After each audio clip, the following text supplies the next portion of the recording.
Почитувани граѓани, почитувани представници на медиумите.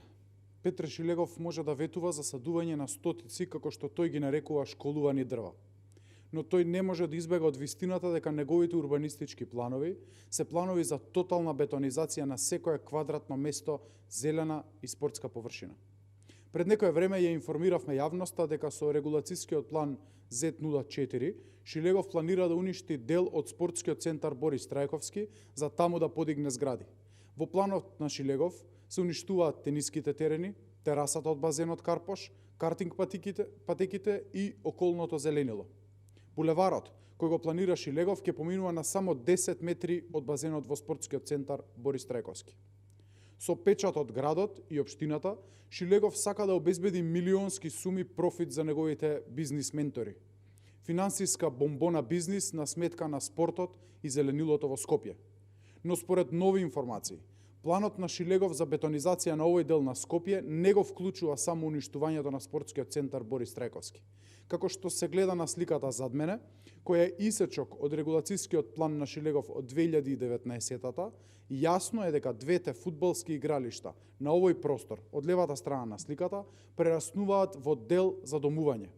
Жолтата боја на оваа слика означува дека во овој дел Шилегов планира нови згради, нови бетонски чудовишта. Со планот на Шилегов, згради ќе се градат на теренот на фудбалскиот клуб Локомотива со трибините, како и другото фудбалско игралиште, но и сите околни зелени површини. За да им удоволи на бизнис олигарсите кои стојат зад неговата и зад кандидатурите на сите кандидати за градоначалници во цело Скопје, Шилегов е подготвен да го бетонизира секој слободен квадратен метар во Скопје.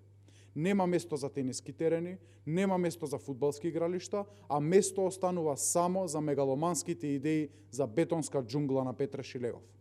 Почитувани, новото мнозинство во Советот на градот Скопје од ВМРО-ДПМН се обврзува да ги ревидира сите овие планови и да спречи било каква изградба на згради кои би уништиле постоечки спортски објекти или зелена површина.